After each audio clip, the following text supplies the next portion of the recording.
नमस्कार दोस्तों। BPSC mains GS two polity section जिसका वेटेज 114 मार्क्स का है, उसे 69th बीपीएससी से 39th बीपीएससी के प्रीवियस ईयर क्वेश्चन और सिलेबस को अपना बेस बनाते हुए कैसे प्रिपेयर करना है, आज हम लोग उसी का एनालिसिस करेंगे। तो आइए देखते हैं कि किस टॉपिक से कितने क्वेश्चंस पूछे जाते हैं और उसमें भी कितने रिपीटेड टॉपिक्स होता है।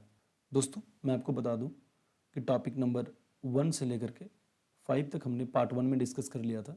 अगर आपने वो पार्ट नहीं देखी है तो लिंक डिस्क्रिप्शन में है, आप वहाँ से जाकर के इन पांचों टॉपिक्स को देख सकते हैं।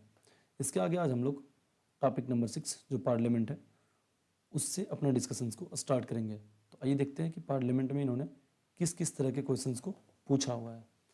तो आप देख सकते हैं 69th में इन्होंने पूछा हुआ था कि evaluate the role of artificial intelligence in decision making process of the legislative institutions. तो ये इन्होंने 69th में पूछा हुआ है। फिर इन्होंने कंपोजिशंस एंड पावर्स क्या हैं राज्यसभा का, identify its role as the second chamber of the parliament. तो इसको सेकेंडरी चैम्बर क्यों कहते हैं, इसका क्या रेलेवेंस है, तो इन्होंने 68th में इन्होंने पूछा हुआ है। फिर इसके आगे आप देखते हैं कि Indian parliament is not a sovereign legislature. Friends, जैसा आपको पता है कि सॉवरेनिटी और जो नॉन सॉवरेनिटी है इंडियन पार्लियामेंट का, इन्होंने करीबन 4 से 5 बार बीपीएससी ने क्वेश्चन पूछा हुआ है। ये बहुत बार रिपीट करता है और ये कई बार इक्वेट करके पूछ लेते हैं कि जो ब्रिटिश काउंटर पार्ट है, ब्रिटिश पार्लियामेंट है, उसके कंपैरिजन में इंडियन पार्लियामेंट कितना पावरफुल है और कितना नहीं है, तो उसके बारे में कंपैरिजन पूछता है। और सोवरेनिटी एंड नॉन सोवरेनिटी को लेकर के भर भर के इन्होंने क्वेश्चंस पूछे हुए हैं, कई बार क्वेश्चंस पूछे हुए हैं 38 मार्कर में। तो इसे आप हॉलिस्टिकली एक बार जब आप तैयार कर लेंगे तो ये शॉर्ट हो जाएगी। फिर इसके आगे जो है बीपीएससी ने 66th में पूछा हुआ है कि कैसे पार्लियामेंट जो है वो एक इफेक्टिव फोरम है ऑफ नेशनल इंटीग्रेशन। ये भी इन्होंने 66 में पूछा हुआ है। फिर देख सकते हैं आप 65th में इंडियन पार्लियामेंट जो है is a non sovereign law making institute. इसे इवेल्युएट करनी थी इस स्टेटमेंट को, इसके पक्ष में इसके अगेंस्ट में, और एक वे फॉरवर्ड अच्छा से देना था। तो इन्होंने 65th में इन्होंने पूछा हुआ है। फिर पार्लियामेंट्री सॉवरेनिटी, फिर सेम चीज़ पार्लियामेंट्री सॉवरेनिटी। एक हॉलिस्टिक वे में एक अच्छे आंसर्स को तैयार कर सकते हैं सॉवरिन और नॉन सॉवरिन डिबेट को, कि ये नॉन सॉवरिन है या नहीं है या दोनों है, और एक अच्छा सा वे फॉरवर्ड इसमें तैयार करना पड़ेगा। फिर इसके आगे आप देख सकते हैं जुडिशरी में इन्होंने 68th में पूछा हुआ है, 56 से 59 में पूछा हुआ है। फिर इन्होंने जुडिशियल एक्टिविज्म आप देख सकते हैं यहाँ पे 67 में पूछा हुआ है। फिर जुडिशियल एक्टिविज्म 64th में पूछा हुआ है। फिर 45th में पूछा हुआ है judicial activism. Judicial action 42nd में पूछा हुआ है। फिर उन्होंने सुप्रीम कोर्ट का जो एक डॉक्यूमेंट था ऑन कॉम्बैटिंग जेंडर स्टीरियोटाइप, इन्होंने 69th में पूछा हुआ है। फिर उसी तरह से इलेक्शन में 8 क्वेश्चन इन्होंने पूछे हुए हैं। 68th में पूछा हुआ है, 63rd में, 53, 55th में पूछा हुआ है, फिर 47th में पूछा हुआ है। इलेक्शन बहुत ही इंपॉर्टेंट टॉपिक है बीपीएससी में। 46 में पूछा हुआ है, फिर 46 में, 45th में पूछा हुआ है, 43rd में पूछा हुआ है। आप फिर देख सकते हैं आप पीआरआई के बारे में, पंचायती राज इंस्टीट्यूशन, 4 क्वेश्चन 69th में पूछा हुआ है, 56th, 59th, और उसके बाद 48, 42nd एंड लास्ट जो है 46th एंड 39th में भी पूछा हुआ है। फिर उसके बाद टॉपिक है basic structure of constitution plus constitutional amendment. 4 questions हैं, 69th में पूछा हुआ है, 69th में पूछा हुआ है, दूसरा सेम ईयर में 68th में पूछा हुआ है, एंड 63rd उसके बाद 44th में पूछा हुआ है। तो इस तरह से अब हम देखते हैं कि सिलसिलेवार ढंग से किस किस टॉपिक से किस तरह के क्वेश्चंस इसमें पूछे गए हैं और किन किन डायमेंशंस को उसमें टच करना था।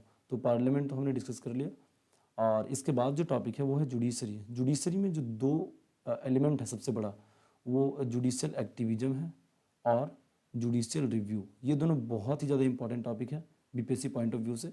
और अगर सुप्रीम कोर्ट का कोई जजमेंट है, जैसे जेंडर स्टीरियोटाइप पे एक डॉक्यूमेंट इन्होंने रिलीज़ करा था, वो कभी कभार इंपॉर्टेंट हो जाता है। बट ये judicial review and judicial activism BPSC ने 8-10 बार पूछ लिया होगा। तो आप एक अच्छे से हॉलिस्टिक आंसर इसमें अगर तैयार कर लेते हैं, एक बार गो थ्रो कर लेते हैं अच्छे से, तो फिर ये डन है। ये टॉपिक आप बहुत ही अच्छे से प्रिपेयर कर सकते हैं इसके फेवर में, इसके अगेंस्ट में। ये डबल एज्ड वेपन कैसे है जुडिशियल एक्टिविज्म जो है वो, और ये कैसे एक प्रोटेक्शन देती है इंडिविजुअल राइट्स को, तो इस तरीके से आप तैयार कर सकते हैं। फिर इसके आगे जो टॉपिक्स है इलेक्शन, तो इलेक्शन में जो सब, और आप जानते हैं कि 2025 का जो ईयर है वो इलेक्शन ईयर है बिहार में, तो ये बहुत ही ज़्यादा इंपॉर्टेंट हो जाता है ये टॉपिक नेक्स्ट ईयर एग्जाम के लिए भी और इस ईयर एग्जाम के लिए भी। टोटल 8 क्वेश्चन है इसमें, इसमें जो सबसे इम्पॉर्टेंट बॉडी है इलेक्शन कमीशन ऑफ इंडिया, वो बहुत ही ज़्यादा इम्पॉर्टेंट है। इसके कई बार इसके जो पावर्स हैं, इसके फंक्शंस हैं, इसके जो रोल हैं, ये सब को लेकर के क्वेश्चंस आते हैं। इसके role in free and fair election, क्या रोल है इनका। फिर जो एक टीएन सेशन का जो एरा था, pre TN session and post TN session, 1990 से पहले एंड फिर 1996 के बाद का जो एरा था बिहार में, जो इलेक्शन का एरा था, उसको बोलते हैं pre TN session era and post TN session era.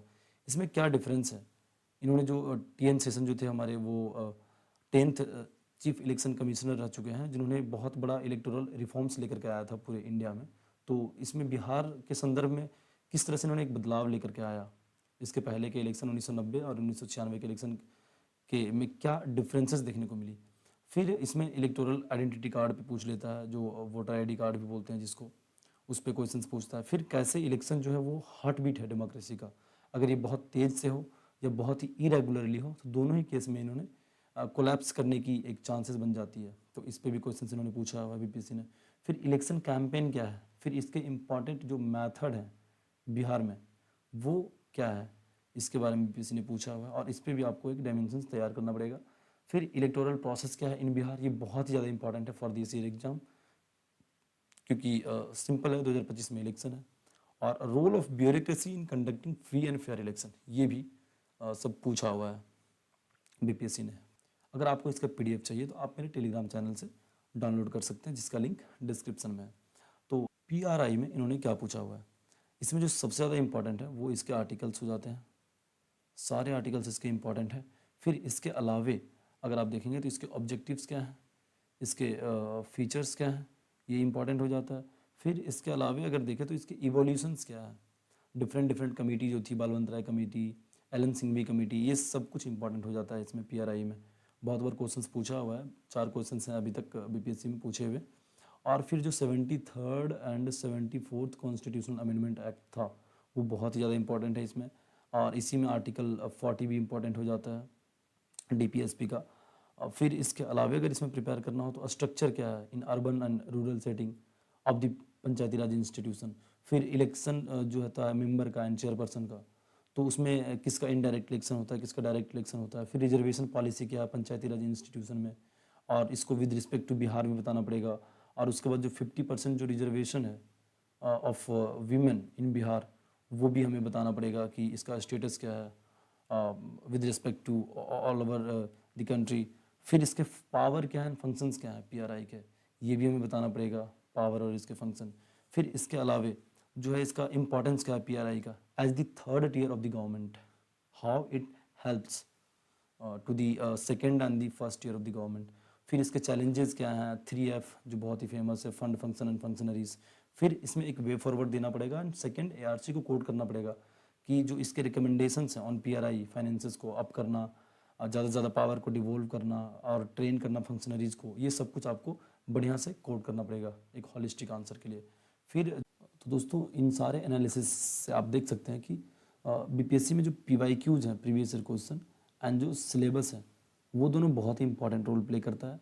आप अगर एक अच्छा स्कोर चाहते हैं बीपीएससी एग्ज़ाम में, मेंस एग्ज़ाम में, तो आपको प्रीवियस ईयर क्वेश्चंस को अपना बेस बनाना पड़ेगा, क्योंकि सिलेबस इतना बहुत ज़्यादा डिटेल्ड सिलेबस नहीं है GS2 में पॉलिटी सेक्शन का। सिंपली पूछ रखा है कि will include question on political system in India including Bihar, तो इन्होंने बहुत ज़्यादा कुछ क्लैरिफाई नहीं किया करा है।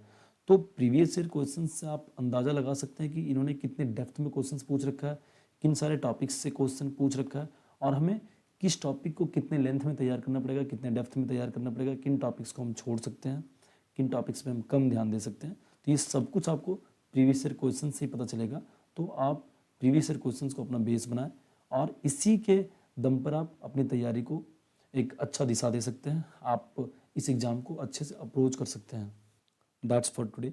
इसका PDF आप मेरे टेलीग्राम चैनल से डाउनलोड कर सकते हैं, जिसका लिंक डिस्क्रिप्शन में है।